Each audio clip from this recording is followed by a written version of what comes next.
Okay, आज के हमारे गेस्ट स्पीकर हैं डॉक्टर अकरम खान। इनका मैं एक छोटा सा इंट्रो देना चाह रही हूँ। मोहम्मद अकरम खान डॉक्टर एलम खान के पुत्र हैं। वह परिवार की दूसरी पीढ़ी के होम्योपैथ हैं। उन्होंने बचपन से ही होम्योपैथी का सहारा लिया। नैमीनाथ होम्योपैथिक मेडिकल कॉलेज और अस्पताल आगरा यूपी से बीएचएमएस पूरा किया है इन्होंने।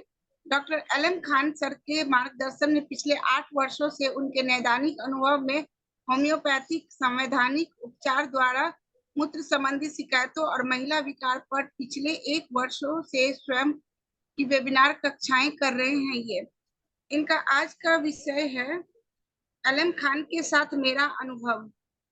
डॉक्टर अकरम खान, आपका आईएफपीएच मंच पे बहुत बहुत स्वागत है। और इससे पहले मैं आप सबों को आईएफपीएच के मंच पर जितने भी हमारे दर्शक हैं सबको होलिका दहन की हार्दिक शुभकामनाएं। And over to you sir. Sir आप म्यूटेड है, अनम्यूट योरसेल्फ। मोहम्मद अकरम खान, आप म्यूटेड जी है। जी जी यस, जी। Over to you sir. तो सर, सेशन स्टार्ट करें सर। आप शेयर कीजिए, आप शेयर कर सकते हैं जी।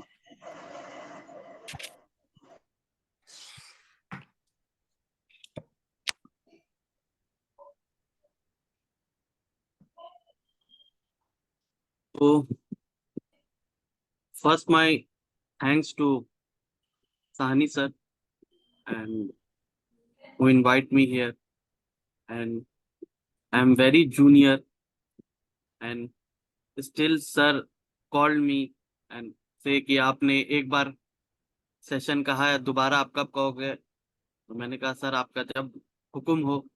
तो सर ने कहा कि आज के दिन कहने को।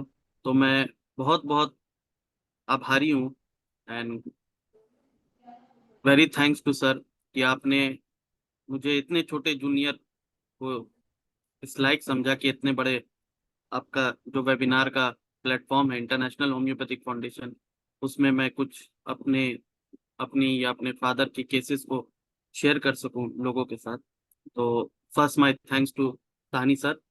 एंड अब मैं आज का जो हमारा टॉपिक है, जो मेरा लर्निंग एक्सपीरियंस है विथ माय फादर, जो हम अपने क्लिनिक में रेगुलर बेसिस पे जैसा केस देखते हैं, तो मैं चाहता हूं कि मैं वही चीज आप लोग के साथ शेयर करूं जो मैं देखता हूं, जो मैं सीखता हूं। तो कुछ ऐसे केसेस है हमारे क्लिनिक के जो बहुत ही अच्छे रिजल्ट हुए, बहुत लर्निंग वे में है कि हम किस तरह से एक सिंगल मेडिसिन को जज करके प्रिस्क्राइब कर सकते हैं, और हमारे सराउंडिंग में जब 3-4 मेडिसिन सामने आए और उसमें से एक सेलेक्ट करना और उसमें से किस सिम्टम को इम्पोर्टेंस देना, जो कि मैं अपने फादर को देखता हूँ और जो मैं उनसे सीखा हूँ, उसी को मैं शेयर करूंगा। फर्स्ट, जैसे कि इससे पहले मैंने सेशन में कहा था कि हमारी जो लर्निंग है वो एम्पिरिकल लर्निंग है, कि follow the foot step of my gurus, my teachers, जिसके अंडर हम सीखते हैं कि वो किस तरह से चलते हैं, हमको उसी तरह से चलना है। तो हमारा लर्निंग भी वैसी है। तो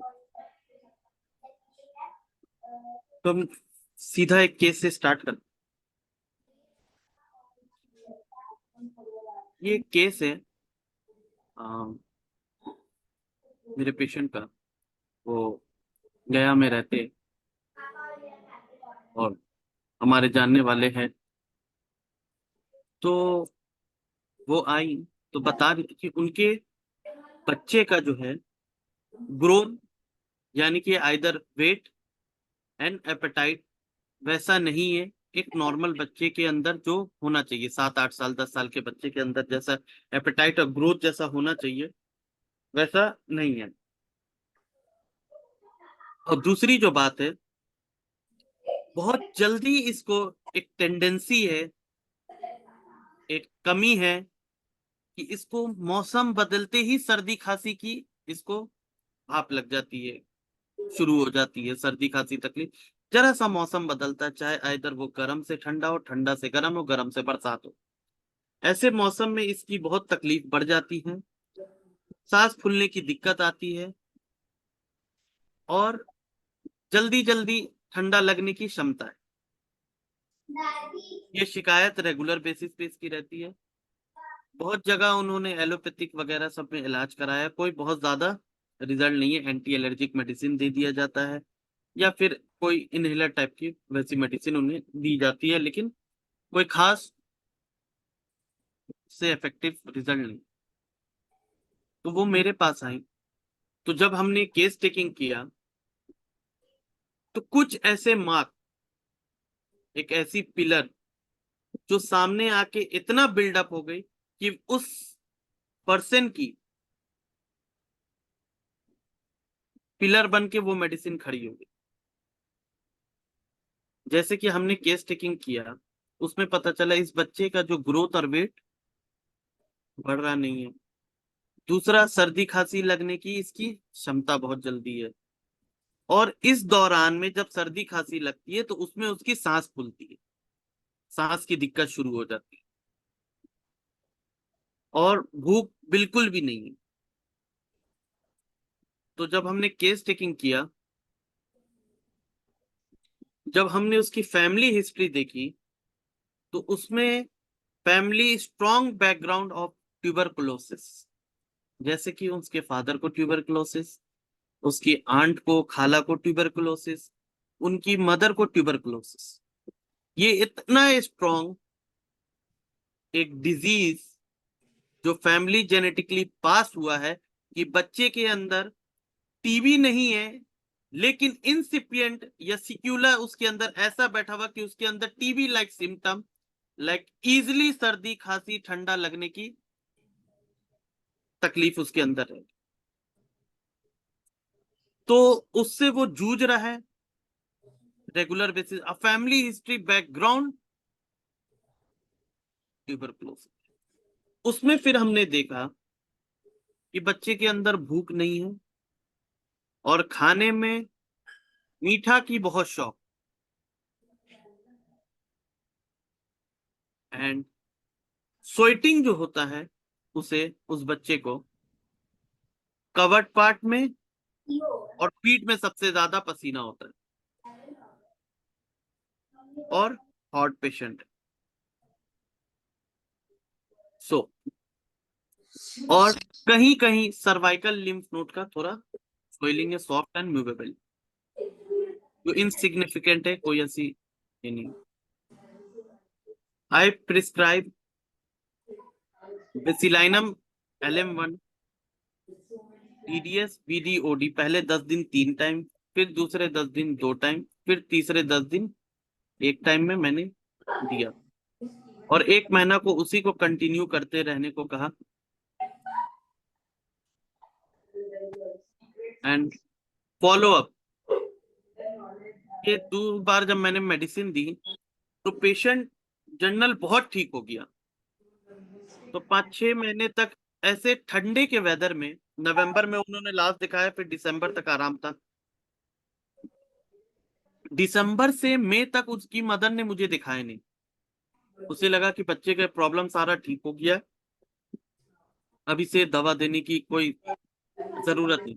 फिर जब वो मई में रिलैप्स किया, तब उनकी मदर फिर से वापस आई हमारे पास, बताया कि अभी फिर उसका ये कंप्लेन जो है, टेंडेंसी गर्मी आया है तो ये बढ़ गया, नहीं तो अदरवाइज ठंडे में पहले जितनी दिक्कत रहती थी वो नहीं रही। तो मुझे लगा बेहतर हो गया, इसलिए मैं नहीं आई। इसलिए मैंने लिखा ड्यूरिंग मेडिकेशन में बहुत बेहतर था। तो फिर बेसिलाइनम का सिम्टम जैसा था वैसे कंटिन्यू रहा। फिर ये साल, पिछले साल आते आते तक मोस्टली ये सारा कंप्लेन में बहुत बेटर हुआ। फिर बीच में एक एक्यूट सिम्टम आया कि ग्रिंडिंग ऑफ टीथ, दांत किटकिटाने के साथ उसको जी प्रणाम सर। हाँ प्रणाम। बाथरूम के रास्ते के बायोडाटा भेज दीजिए, बहुत दिन के बाद में ठीक हुआ है। ठीक है मैं भेज दूंगी सर, अभी भेज दें। ठीक, कल के लिए है ना, कल जी। हाँ सर हाँ। ठीक। तो एक सिम्टम एक्यूट आया कि grinding of teeth with the worm in stool, बहुत ज्यादा ईचिंग के साथ। तो उस वक्त मैंने बेसिलाइनम रोक के पापा ने कहा कि सीना CM 1/2 3 4 दो, 1/2 3 4 in the sense 1 medicine and 3 placebo. और ये साथ में जो BGM है ये हम लोग एज अ प्लासिबो पेशेंट को देते हैं। इसका फुल मीनिंग है, ये पापा शुरू से अपने प्रिस्क्रिप्शन में लिखते हैं, ब्लेसिंग ऑफ ज्ञान मुजिमदार सर, तो वो हमेशा अपने प्रिस्क्रिप्शन में एज अ प्लासिबो BGM लिखते थे। तो सीना के बाद CM के बाद उसको अदर कंप्लेन में भी एंड दांत किटकिटाने और बाथरूम के रास्ते से जो कीड़े निकल रहे थे उसमें भी बहुत आराम था। तो उसके बाद फिर मैंने प्लासिबो कंटिन्यू रहा। The basis of prescription of bacillinum is no growth of height and weight and hairy in the both scapular region between। पीठ में hairy growth होना and cold sweat on back, fear of dog and prone to tuberculosis, desire for the sweet। ये सारा symptom इतना strong है for to prescribe bacillinum as a remedy, as a constitutional remedy to a person. Bacillinum इसलिए not tuberculinum, क्योंकि एक different बहुत minute जो मेरे फादर ने कहा है कि अगर यही सिम्टम सारा रहे और पर्सन एज अ कॉन्स्टिट्यूशनल, जैसे कि हमने अफोरिज्म 5 में पढ़ा है, असर्टेनेबल फिजिकल कॉन्स्टिट्यूशन पर्सन, तो पर्सन एज अ कॉन्स्टिट्यूशनल देखने में अगर पतला दुबला एकदम टी शेपेड रहता, I should prescribe tuberculinum, and if the patient is थोड़ा healthy, थोड़ा flabby, then we should go to the tuberculinum. This is the minute differentiation between the tuberculinum and the basilinum, which I learned from my father. And एक किताब है ओए Julian की नोसोड्स, उसमें एक बेसिलाइनम का बहुत ही अच्छा सिम्टम है, trouble of growth in children. बच्चे की ग्रोथ में, वेट में, हाइट में अगर रुकावट है and with the family history and tendency of the tuberculosis, the bezilinum is the only remedy to prescribe। ये ओए जूलियन की नोसोड की किताब है, उसमें कही गई है। एंड दूसरा, एलेंस की नोट अगर हम पढ़ते हैं तो उसमें वीक फिजिकली इतना कमजोर रहेगा by the history of the tubercular diathesis. History, diathesis, tendency of tubercular background of a family and hereditary, and person is physically weak, like no appetite, no weight, no growth, emaciated, rapid and pronounced, losing flesh while eating well, like other remedy। and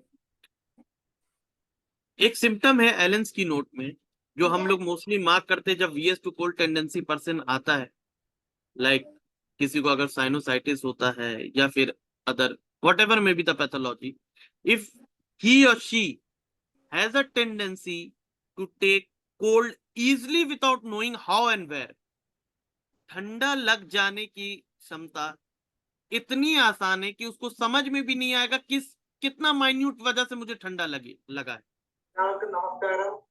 either हवा लगने से, या पंखे के नीचे बैठ जाने से, या थोड़ी सी बाहर निकलने में, घर पे है सडन बाहर निकला, सडन एक्सपोजर लगा and change take cold easily.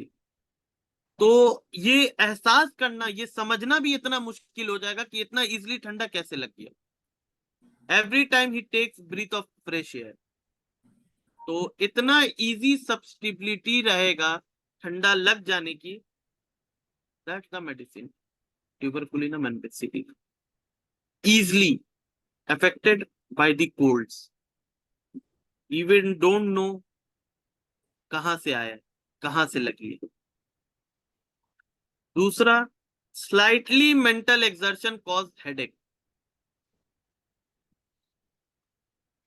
और when using eye in close work, जैसे कि हम लोग कहते हैं कि बहुत महीन काम करने से, कंप्यूटर पे काम करने से, या किसी चीज पे करने से आई स्ट्रेन की वजह से अगर हेडेक होता है, जैसे argentum nitricum, natrum mur, tuberculinum and बेसिलिनम।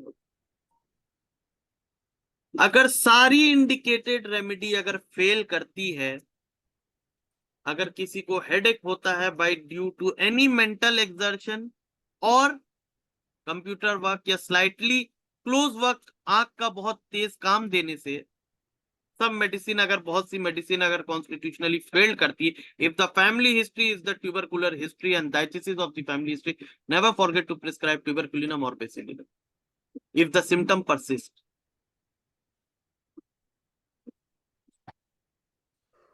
And what was the symptom? Fear of dog and family history prone to tuberculosis and no weight, कहाँ से आए?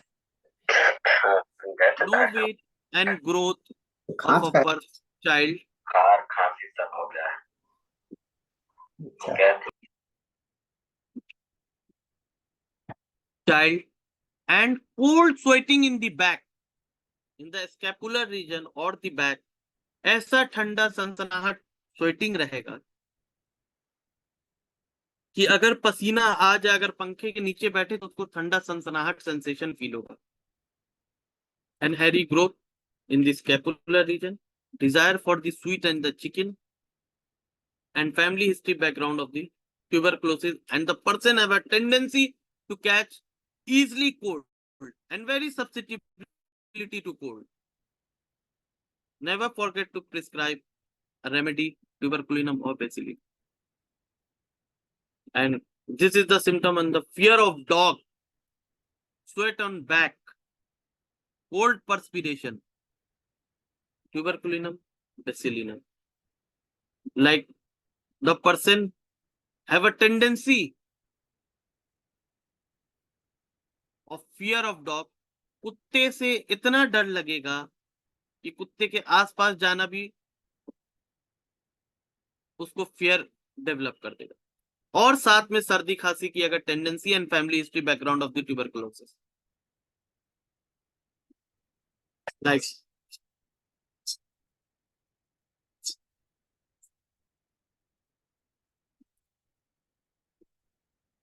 ऐसा फियर कि अगर कुत्ते को पास से आता हुआ भी देख लेता तो वो साइड हो जाएगा, रास्ता अपना बदल लेगा।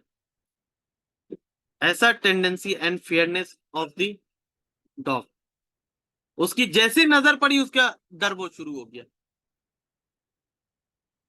ये फियर होना चाहिए कि इंटेंसिटी जो फियर का है, जितना इंटेंसिटी चाहे रेपर्टरी में चाहे मटेरिया में जितना फियर ऑफ डॉग का ट्यूबरकुलिनम बेसिलिनम का दिया हुआ है, वैसे ही एज अ पर्सन जो पेशेंट आपके पास आए उतना ही इंटेंसिटी फियर उसके अंदर होना चाहिए।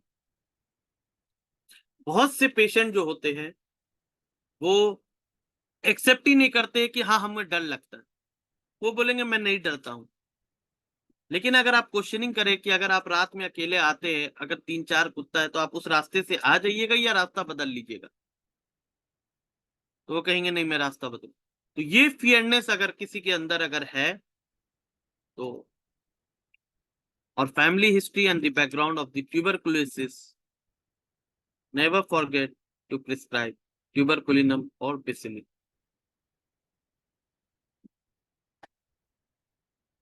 नेक्स्ट, ये मेरा एक केस था बेसिलिनम का, जो बहुत ही अच्छा रिजल्ट हुआ। Patient as a growth and weight दोनों डेवलप हुआ एंड VS2 कोल्ड टेंडेंसी भी कम। एक केस है रिसेंटली बांग्लादेश का, हमारे मैंने देखा, सस्पेक्टेड थायराइड कार्सिनोमा का। उन्होंने दिखाया सिंगापुर में डॉक्टर को, तो उसने कहा कि थायराइड में कुछ एबनॉर्मल सेल्स है जो इंडिकेट कर रहा है कि मैलिग्नेंट है, तो ये हम बायोप्सी करके देखेंगे। तो उन्होंने, वो हमारे घर के लोग की तरह है, तो उन्होंने फौरन फोन किया पापा को कि ऐसा ऐसा बात का। पापा ने कहा कि एकदम आप किसी तरह का भी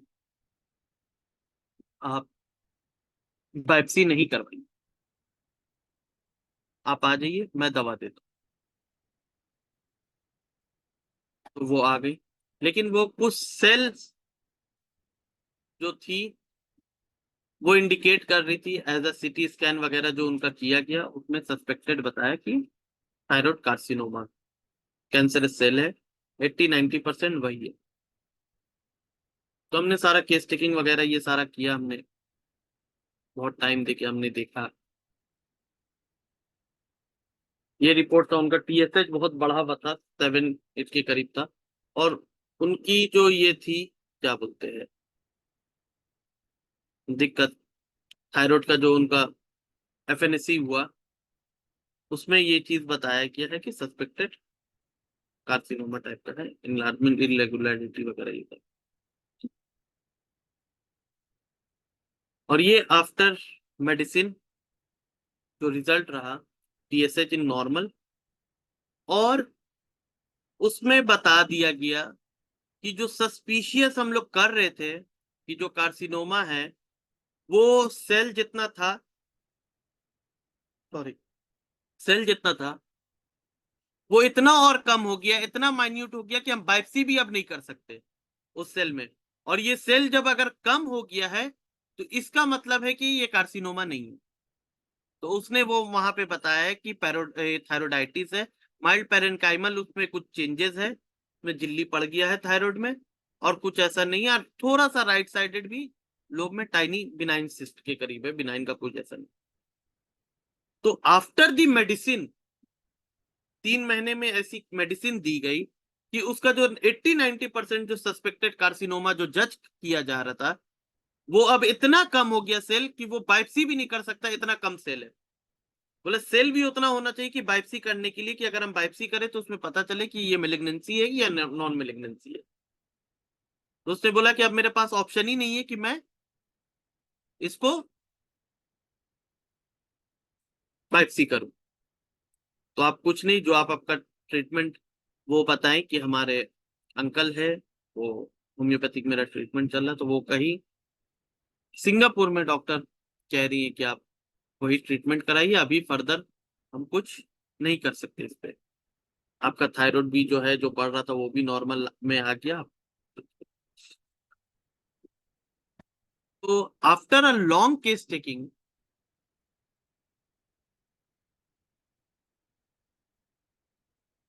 after an long case taking, बहुत ज्यादा हमने 3 दिन, 2-3 दिन रह के उनको पूरा बहुत ऑब्जर्वेशन में देखा, केस टेकिंग किया, तो उसमें हमने जज किया कि उनको पास हिस्ट्री में बहुत रिकरेंट निमोनिया का हिस्ट्री था, बहुत जल्दी, जिसके वजह से उनको रिसेंटली में निमोनिया जब हुआ था तो उसके बाद उनका पैरोटिड ग्लैंड भी स्वेल हो गया था। तो उसको डॉक्टर ने कहा कि ये स्वेल हो गया, इन्फेक्टेड तो नहीं है, या निकाल के आप फेंक दो या उसको रहने दो वैसी पैरोटिड ग्लैंड। तो हमने कहा कि कोई ऑपरेट, अभी आप किसी तरह का भी इंस्ट्रूमेंट कुछ नहीं लगाइएगा। तो रिकरेंट निमोनिया का history and family history is prone to CA, tuberculosis and diabetes mellitus. And as a person, love of animal and nature, fastidious in nature, ये जो हमारा पूरा केस टेकिंग था, जो इतना लॉन्ग केस टेकिंग था, 1 page का और केस टेकिंग था, तो उसका जो मेरा मेन जो पर्पस था, मैंने उतना ही जिस निकाल के मैंने बताया है। Sympathetic to others like causticum and phosphorus, and enjoying lightning and thunderstorm.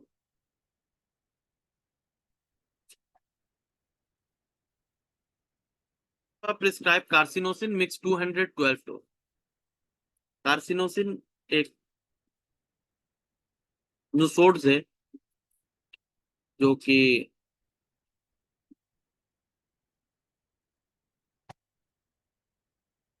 बहुत सारे कैंसर सेल से बनते हैं, और कार्सिनोसिन मिक्स एक मेडिसिन है जो और भी बहुत सारे वो सेल लेके उसको पोटेंटाइज करके वो बनाया गया है। तो और maximum number of cells of cancer का वो लेके उसको तैयार प्रिपरेशन किया गया। तो उसे हमने दिया था 200 3 महीने तक वंस वीकली करके खाते रहने के लिए, हर हफ्ते में एक पुड़िया, हर हफ्ते में एक पुड़िया। अगर हम फोबिस्टर की किताब पढ़ते हैं उसमें हम देखते हैं कि, और एलेंस की नोट में भी जो नोसोड्स वाली किताब है उसमें इकोनॉमिक पब्लिशिंग वाली जो किताब है, आप उसमें अगर जाके अगर देखेंगे उसमें भी ये लिखा है। अगर हम ये सोच के देते कि फैमिली हिस्ट्री में कैंसर है और हम कार्सिनोसिन दे दे, नहीं, कभी नहीं। It's not enough to prescribe carcinosin. और फोबिस्टर, एलेंस की नोट और ये ओए जूलियन की जो किताब है नोसोड्स, वो सब में पढ़ते तो एक चीज बहुत कॉमनली मिलता है कि not only the family strong family history of the cancer, but the strong family history of the tuberculosis, diabetes mellitus and cancer.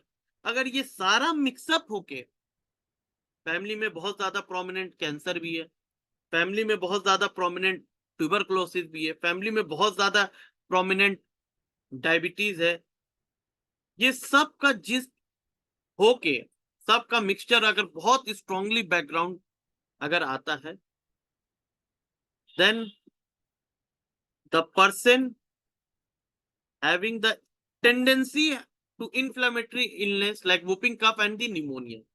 अगर किसी का पास हिस्ट्री में भी रिकरेंट अगर निमोनिया का अगर हिस्ट्री हो, and with the family background history of cancer, tuberculosis and diabetes mellitus,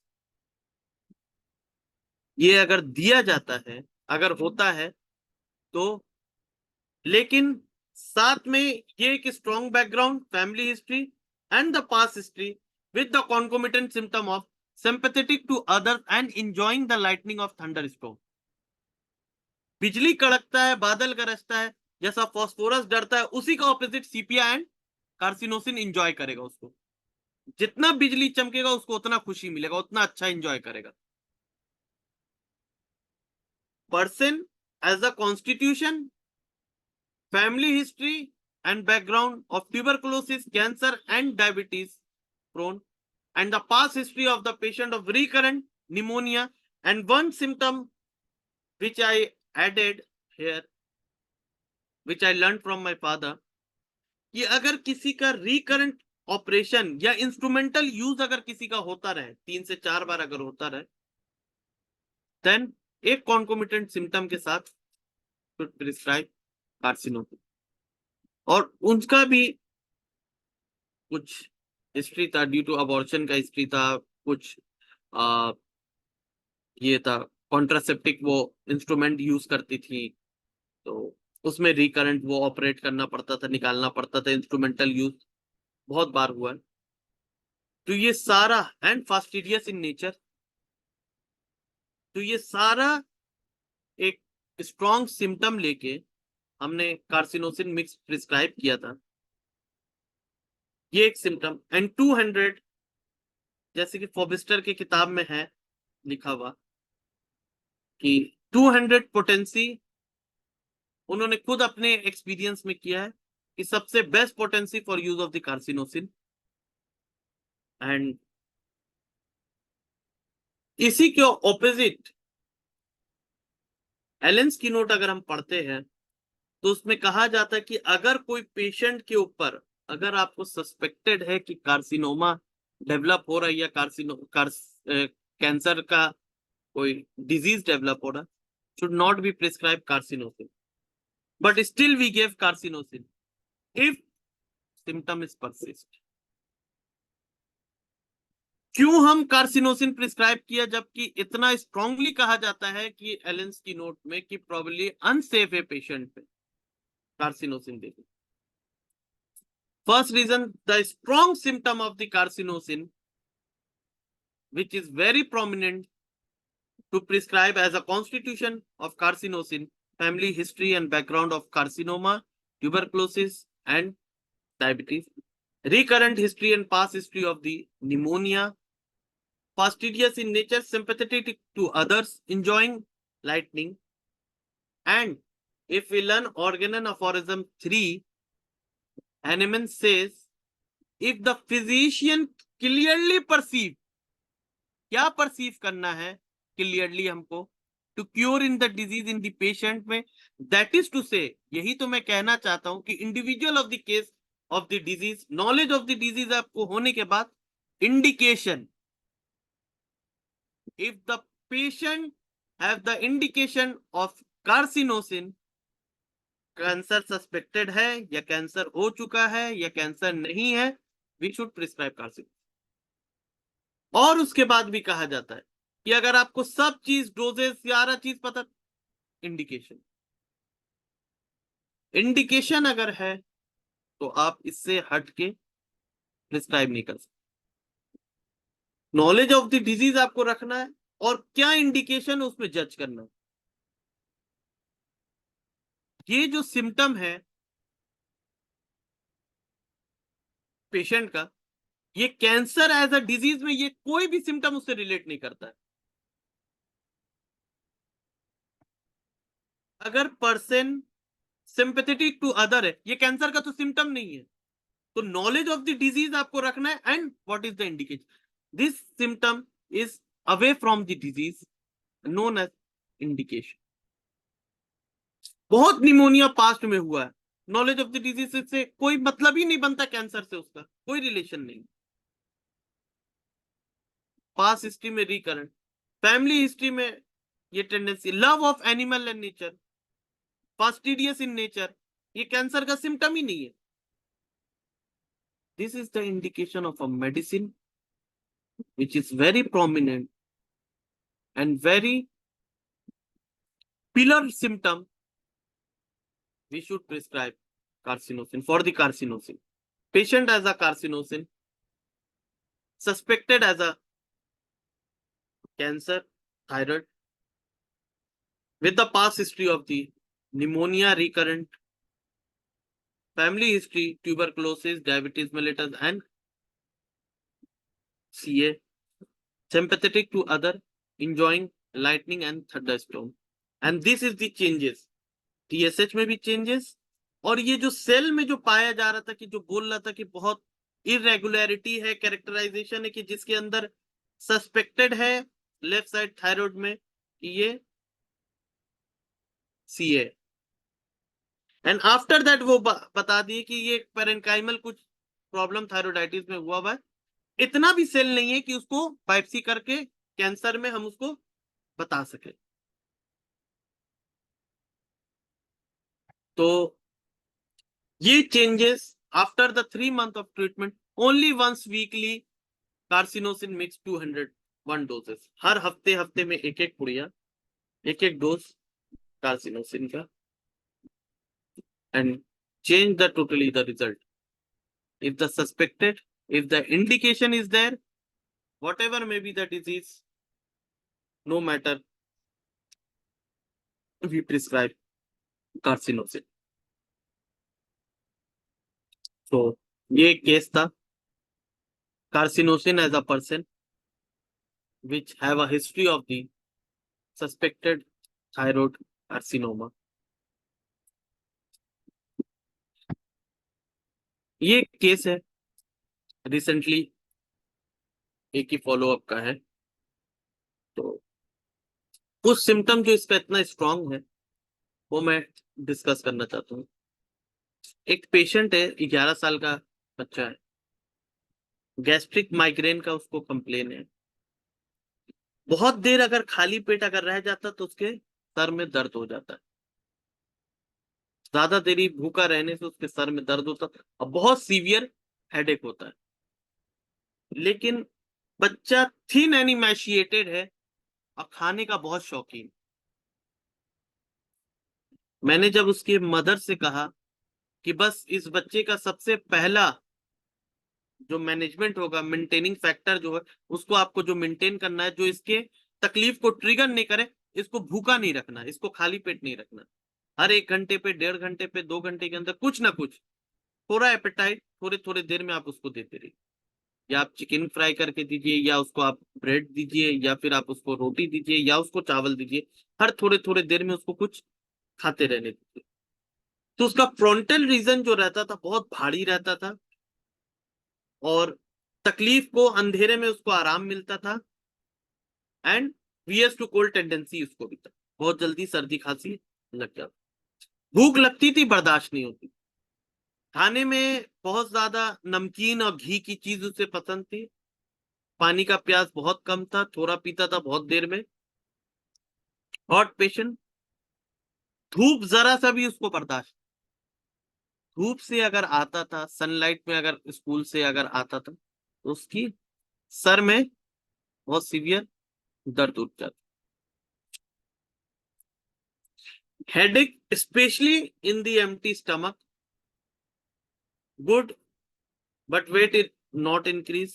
VS to cold tendency, frontal headache, सामने में फ्रंटल रीजन में उसको सर दर्द रहता था। अंधेरे में रहने से आराम रहता था, धूप में जाने से तो तकलीफ बढ़ जाती। और उसकी मदर ने सीबीसी भी कराया था और उसका थोड़ा हेमोग्लोबिन कम था बच्चे का। तो सिम्टम है कि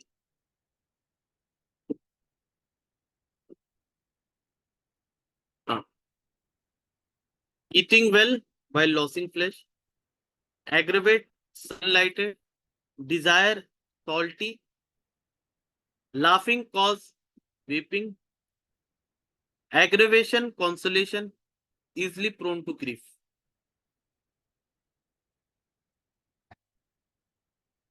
I prescribe Natramur LM1, ये मैंने दिया। और जब सेकंड फॉलो अप में आया, उसकी मदर ने बताया उसको एक दिन भी सर में दर्द उसकी नहीं हुई आफ्टर द नेट्राम्यूर। और मैंने फिर नेट्राम्यूर को LM2 में शिफ्ट किया एंड 3 टाइम करके मैंने दिया। अब भूख और इंक्रीज। अगर आप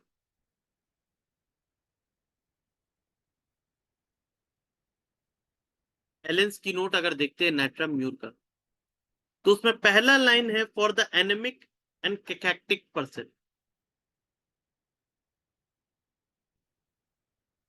उसके बाद जो पहला बोल्ड लेटर आता है वो आता है great इमैसिएशन, losing flash while eating well. What is the meaning of losing flesh and while eating well? जैसे इससे पहले भी मैंने सेशन में बताया था कि खा तो रहा है, एपेटाइट हर थोड़ा थोड़ा थोड़ा थोड़ा देर में रेवेनस हंगर वाली जो रहती है, खा रहा है, लेकिन उसका वेट नहीं इंक्रीज हो रहा है। जितना उसका एपेटाइट है, उसका बॉडी का रिजल्ट वैसा उसके साथ नहीं। तो ये जो पहला नेट्राम्यूर का जो बोल्ड है is strong indication and symptom and enough symptom to prescribe natrum mur. और अगर एक सिम्टम अगर इतना स्ट्रॉन्ग आ जाए आपके पास, तो वो सारे जो छोटे मोटे सिम्टम जो है, जिसकी वैल्यू नहीं आ रही है, जिसका उतना डोमिनेंसी नहीं आ रहा, और ये सिम्टम एक जो उतना ही स्ट्रॉन्ग अगर आपकी किताब में, जैसे कि एलेंस की नोट में हम देखते हैं तो ये बोल्ड सिम्टम है नाइट्राम्यूर का, great emaciation, eating well and losing flesh, bold. और पेशेंट के अंदर भी वैसे ही मुझे दिख रहा है, खा तो रहा है बहुत अच्छा, लेकिन उसका वेट ही नहीं बढ़ रहा, इमेशिएटेड है।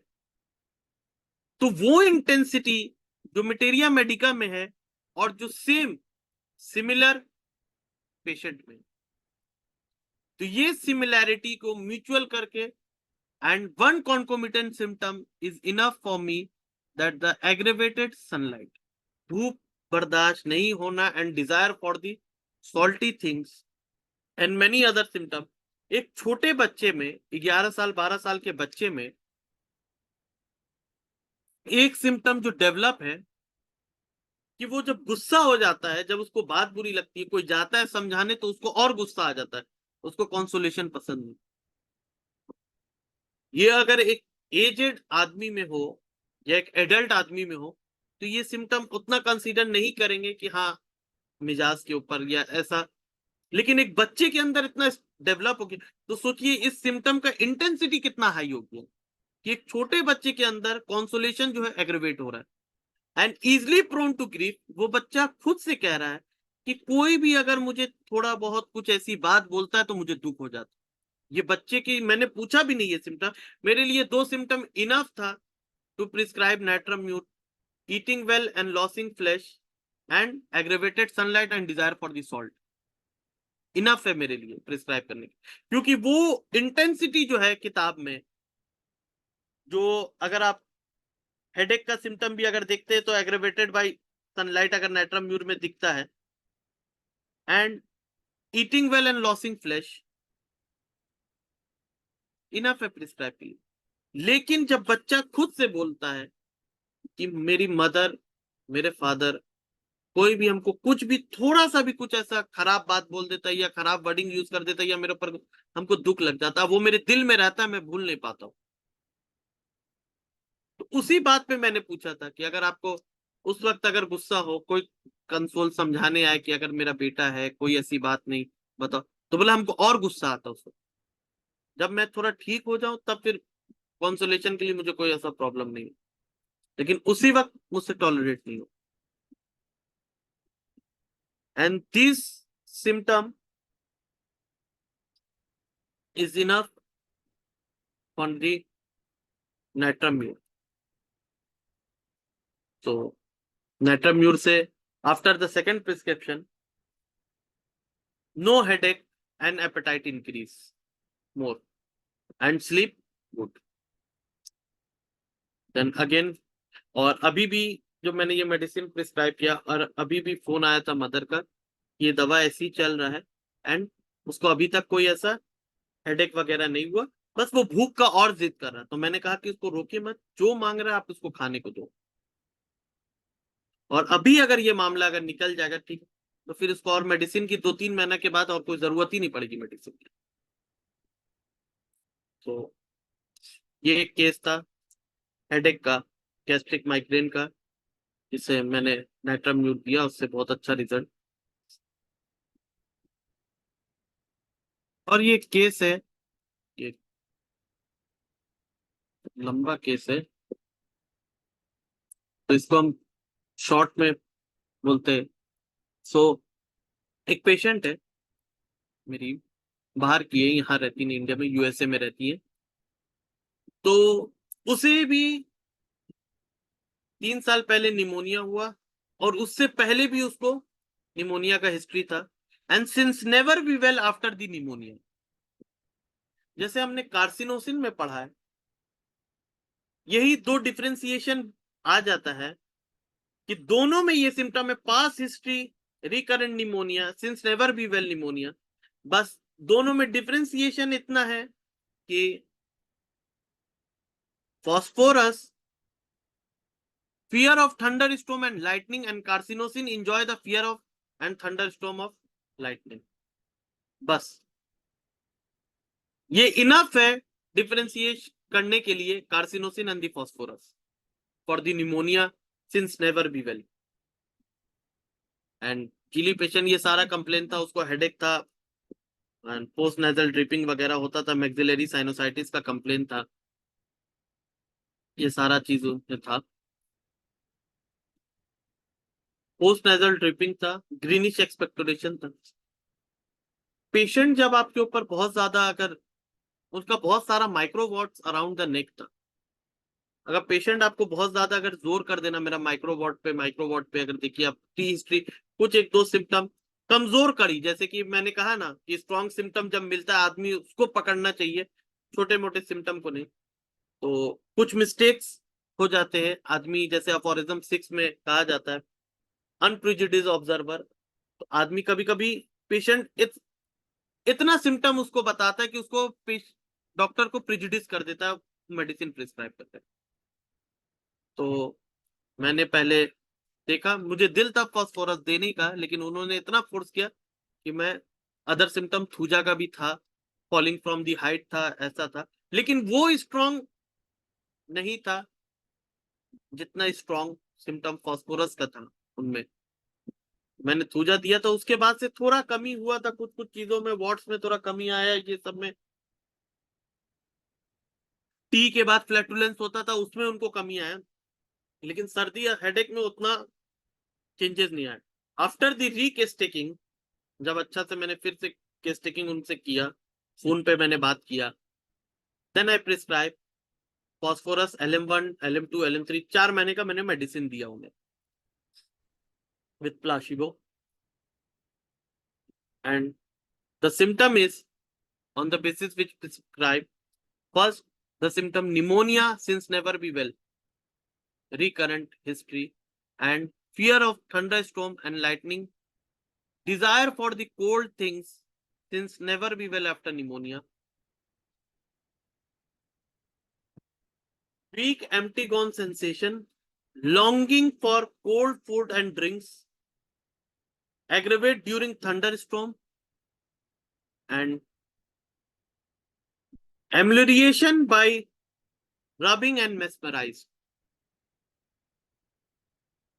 अगर किसी को कोई तकलीफ होती है, अगर उसको थोड़ा सा सहलाने से, उसको मसाज करने से अगर आराम मिलता है, मेस्मराइज करने से आराम मिलती है, रब करने से आराम मिलता है, that must be phosphorus person as.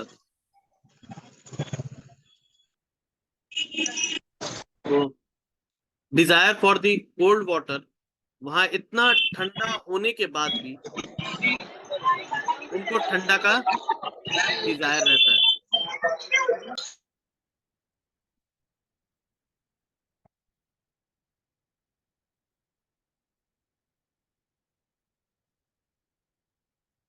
तो I gave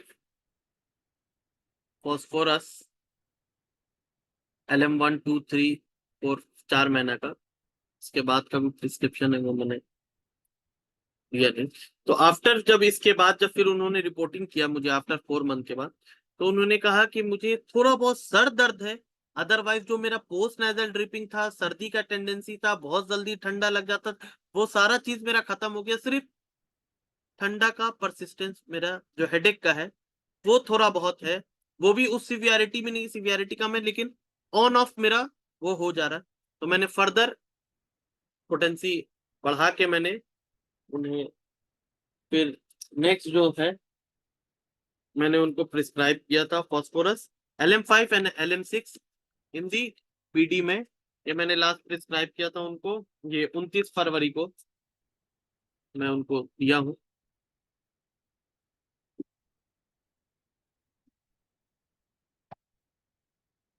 the symptom which is very strongly since never be well after pneumonia, fear of thunderstorm and the lightning, being mesmerized by rubbing and mesmerized, amelioration, desire for the cold thing, cold food is enough to prescribe phosphorus। and ऐसा अगर lightning या thunderstorm होता है और इंसान अगर चौंक जाता है, डर जाता है उसमें, तो that must B phosphorus, phosphorus and phosphorus. Thank you everyone for listening me. ये 4 केस हमारा था जो मैंने अपने फादर से सीखा, उसमें विदाउट उनके डिस्कशन के मैंने कोई भी प्रिस्क्रिप्शन नहीं किया है। और केस टेकिंग करने के बाद हम लोग नीचे में लिख लेते कि हाँ मेरे दिमाग में ये रेमेडी आ रहा है। उसके बाद फिर जब वही रेमेडी उनसे भी जब सुनते तो लगता है कि हाँ कुछ कुछ सीख रहा हूँ। तो ये 4 केस जिसका बहुत ही अच्छा रिजल्ट हुआ है, तो वो मैं आपके साथ शेयर किया हूँ। और सर अगर इसमें कुछ गलती हो या कमी हो तो प्लीज गाइड मी सर।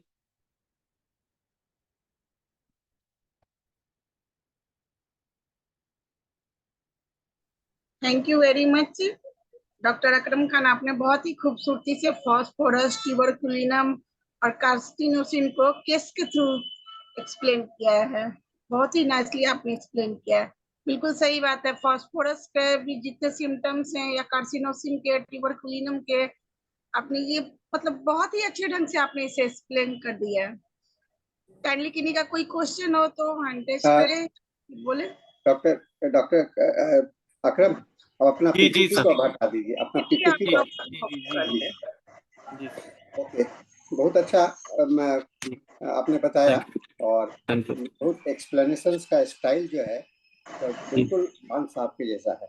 हमको सुनकर लग रहा था कि डॉक्टर खान ही आज बोल रहे हैं। ये हम लोगों के लिए बहुत अच्छा है कि उनका जो जो इनका जो हेरिटेज बनाया है वो आगे कायम रहेगा, ये हम लोग को विश्वास हो रहा है। अकरम जी, एक तो मैं आपसे और रिक्वेस्ट करूंगा, एक जी सर। प्रेजेंटेशन डॉक्टर खान साहब के विषय में जानता हूँ और मैंने उनसे बात भी किया था। वो जी जी ऑल्फैक्शन मेथड से भी दवा देते हैं। जी जी जी जी जी सर। जी सर। तो उस पर एक बार एक चर्चा एक सेशन ठीक। में आप इसमें लाइए, है ना। और ओके। दूसरी चीज को जो मैंने आपने जो कार्सिनोसिन के विषय में बता रहे थे तो वो बड़ा अच्छा उन्होंने, लेकिन एक बात आपने जो कहा ये लक्षण कार्सिनोसिन में से के नेचर से मैच नहीं करता है, तो ये थोड़ा सा कंट्रोवर्शियल इसलिए हो जाता है कि कार्सिनोसिन जो है सो एक उसका जो बेसिक कॉन्सेप्ट हमको लगता है थीम जो होता है वो ये होता है कि वो बहुत ही अपने किसी दूसरे के लिए त्याग दे सकता है। जैसे कार्सिनोसिन वर्ड जो इटसेल्फ आया है, का कैंसर वर्ड इटसेल्फ आया है, वो क्रैब से आया है।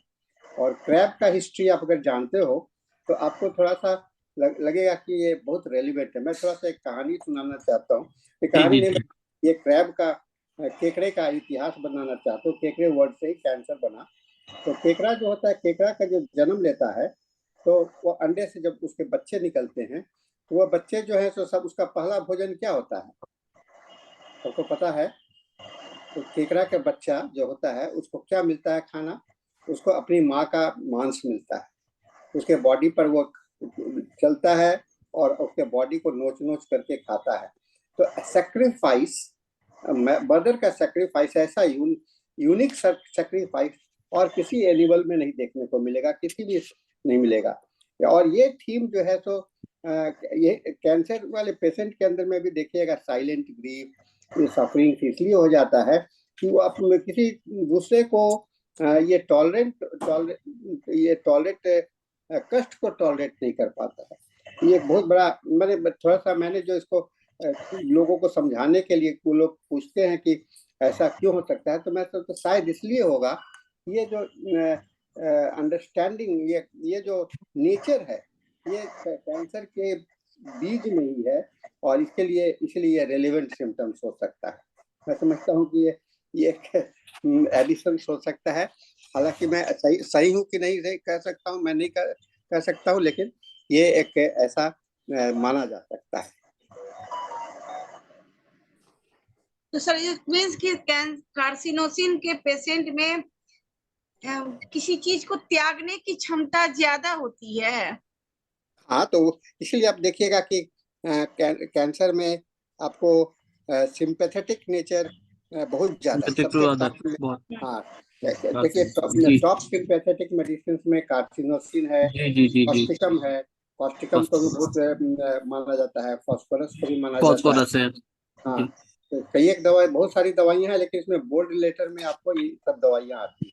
जी तो सर से इस पर डिस्कस कीजिएगा। मैंने जो केकड़े की कहानी सुना है जी तो जी थोड़ा जी सा जी उनका क्या ओपिनियन है, मैं थोड़ा सा ये रिलेट करने का तरीका है, लॉजिकली रिलेट करके लोगों के को समझाने के लिए ऐसा हो सकता है।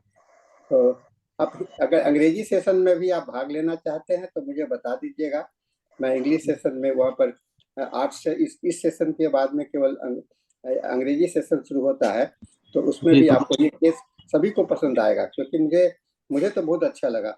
और क्योंकि thank Khan you so much sir, ये बहुत बड़ी हाँ। कॉम्प्लीमेंट है सर, मेरे लिए बहुत बड़ा कॉम्प्लीमेंट है सर। खान साहब तो चूंकि हमेशा हम उनको डिस्टर्ब नहीं करना चाहेंगे, लेकिन उनके मार्गदर्शन में जो आपने प्रेजेंट किया है ये बहुत ही यूनिक है। और खान साहब का हम लोग को सभी को ब्लेसिंग्स मिलता रहेगा इस IFPH फोरम को आपके माध्यम से, ठीक है ना? तो मैं जी सर, थैंक यू आपने सर। नेट्रम्यूर और फास्फोरस को भी बहुत ही अच्छे से हाँ मेडिसिन माइंड में ही पहले ही आ जा रही है सिम्टम्स को वो देख कर। तो thank you very much doctor Akram. अब हमारे पास 2 मिनट्स बचे हैं, किन्हीं को कुछ कहना है? मैम माइंड में मेडिसिन इतनी जल्दी इसलिए आ जा रही क्योंकि क्योंकि मैंने इतना सिम्टम्स इजी सारे करके सिम्टम्स उसको, बिल्कुल हाँ।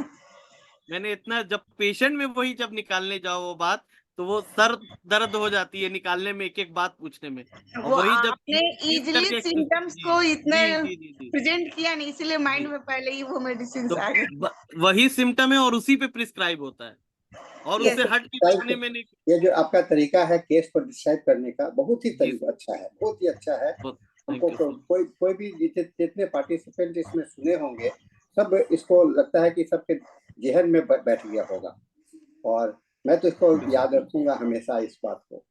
आज चूंकि हम लोग थैंक का यू सो मच। अटेंडेंस से थोड़ा सा आपका ईद भी चल रहा है, हम लोग का होली भी हाँ। चल रहा है, जी तो जी इसके जी कारण अटेंडेंस थोड़ा सा है, लेकिन चलिए ये यूट्यूब में मिल जी जाएगा, कल आपको वीडियो भी जी मिल जी जाएगा, सभी लोग यूट्यूब में ये जी जो IFPH फोरम का जो यूट्यूब है वहाँ जी पर जी जी जी ये उपलब्ध हो जाएगा सभी के लिए। इसका वीडियो हमारे YouTube चैनल पे है।